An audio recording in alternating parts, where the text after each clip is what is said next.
안녕하세요. 당뇨관의 당뇨 졸업을 돕는 한의사 박은영입니다. 수년간 당뇨를 한의학으로 치료하면서 깨달은 점이 있습니다. 바로 당뇨는 약 없이도 혈당을 조절할 수 있는 몸 상태로 회복이 가능하다는 사실인데요. 실제로 제 환자분들 중에서도 단기간에 눈에 띄게 혈당이 호전되고 약을 끊으며 당뇨 졸업을 하신 분들이 계십니다. 예를 들어 3개월 만에 당뇨를 졸업하신 유재숙님, 이현우님, 또 4개월 만에 졸업하신 배일성님, 이경구님 사례가 있습니다. 자세한 내용은 제가 올려둔 졸업자 인터뷰 영상을 참고해 보시면 좋겠습니다. 오늘은 그분들이 공통으로 지켰던 3가지 핵심 습관에 대해 말씀드리겠습니다. 영상을 끝까지 보시고 여러분도 실천하셔서 꼭 당뇨 졸업을 이루시길 바랍니다.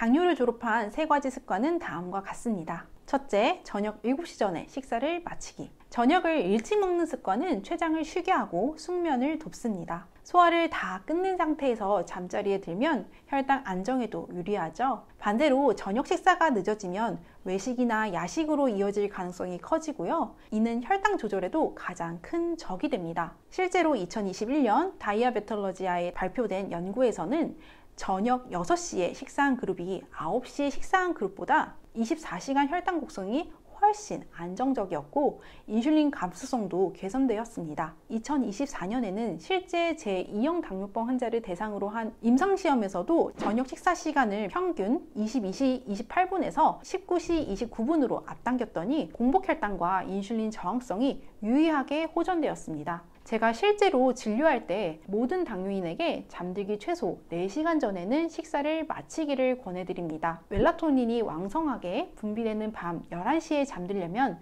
저녁은 7시 전에 끝내는 것이 핵심입니다. 실천 팁은 다음과 같습니다. 아침과 점심에는 복합 탄수화물을 충분히 드시고요. 저녁 탄수화물 섭취를 점심 대비 60% 수준으로 줄여주세요. 대신 두부나 생선 같은 단백질을 40% 정도 채워주시는 것이 좋습니다. 기름진 고기는 소화에 부담을 주므로 삼가시고요. 자기 전에는 소화가 거의 끝난 가벼운 상태에서 잠드는 것이 가장 중요합니다. 만약 늦은 저녁 약속을 피할 수 없었다면 평소보다 저녁 식사량을 줄이고요. 소화가 잘 되는 익힌 채소, 해산물, 식물성 단백질 위주로 드시는 걸 추천드립니다. 둘째, 체중에 비례한 단백질 섭취하기. 근육은 혈당을 흡수하는 가장 큰 장기입니다. 단백질을 충분히 섭취해야 근육을 유지할 수 있고요. 혈당 스파이크를 완화하는 데도 도움을 주는데요. 단백질 섭취의 권장 예시는 다음과 같습니다. 아침에는 달걀 2-3개, 점심에는 육류, 소고기, 닭고기, 돼지고기, 살코기가 있겠죠? 저녁에는 식물성 단백질인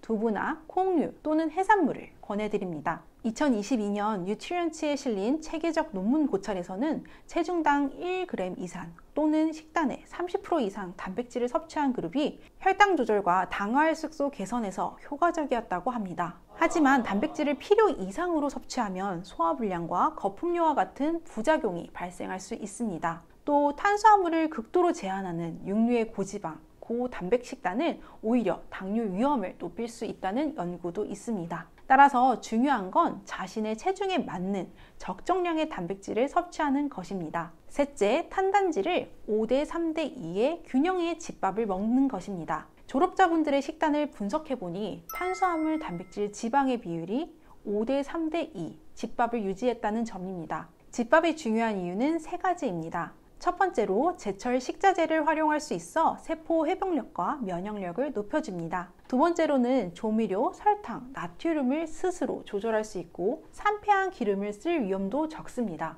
마지막으로 가족을 생각하며 만든 음식은 자연스레 위생과 음식의 질이 올라갑니다. 말 그대로 사랑이 가득 들어간 보약이죠. 저도 외식을 하면 복부 팽만감이나 알 수 없는 허기짐이 남는데 집밥은 한 끼만 잘 먹어도 든든합니다. 단 집밥이라고 해도 냉동식품, 반가공식품, 밀키트 위주라면 의미가 없습니다. 이런 식품은 설탕, 나트륨 함량이 높고요. 재료 원산지도 불확실할 수 있습니다. 한의학에서는 약식 동원이라는 말이 있습니다. 음식과 약은 그 뿌리가 같다라는 의미인데요. 동의보감 음식문에서는 다음과 같은 문장이 기재되어 있습니다. 즉, 곡식은 기를 생기게 하고 채소와 과일은 혈을 돕고 육류와 어류는 정을 보충한다 라는 의미인데요. 이 균형이 깨지면 병이 생기기 쉽습니다. 고대 그리스의 히포크라테스 역시 음식으로 고치지 못하는 병은 약으로도 고칠 수 없다라고 했죠. 이번 영상에서 말씀드린 3가지 습관을 다 지켰는데도 혈당이 여전히 불안정하다면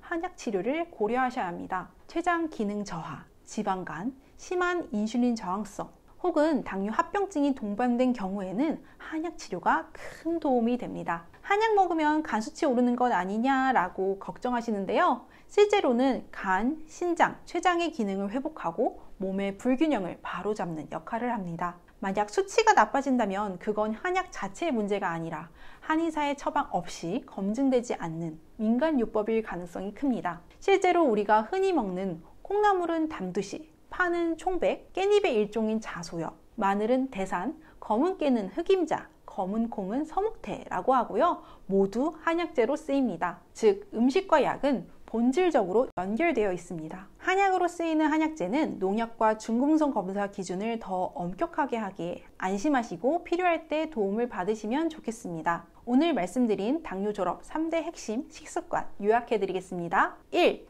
저녁은 7시 이전에 마친다. 2. 체중에 비례한 단백질을 섭취한다. 3. 탄수화물, 단백질, 지방을 5대 3대 2 비율의 영양이 풍부한 집밥으로 먹는다. 나의 췌장 상태와 인슐린 저항성을 검사하고 당뇨 졸업에 대한 상담을 원하신다면 1644-5178로 문의해주세요. 당뇨스쿨에서는 당뇨 편지를 무료로 발송해 드립니다. 7일간 매일 아침 9시 문자로 당뇨에 도움을 주는 정보를 보내드립니다.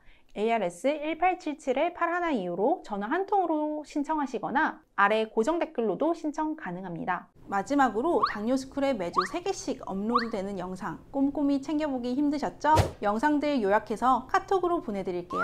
카카오톡에 당뇨스쿨이라고 검색해서 친구 추가해주세요. 주 3회 업로드되는 영상과 월별 최신 뉴스, 당뇨인을 위한 제품 및 할인 정보 등을 매주 카톡으로 받아보실 수 있습니다. 아래 고정 댓글 확인하시고요. 지금 바로 카톡 친구 추가해주세요. 오늘 영상이 도움이 되셨다면 좋아요와 구독 부탁드리고요. 궁금하신 점은 댓글로 남겨주세요. 이번 영상에서 말씀드린 3가지를 잘 지키신다면 여러분도 당뇨 졸업 하실 수 있습니다. 연구 결과의 원문 링크는 고정 댓글에 남겨두겠습니다. 감사합니다.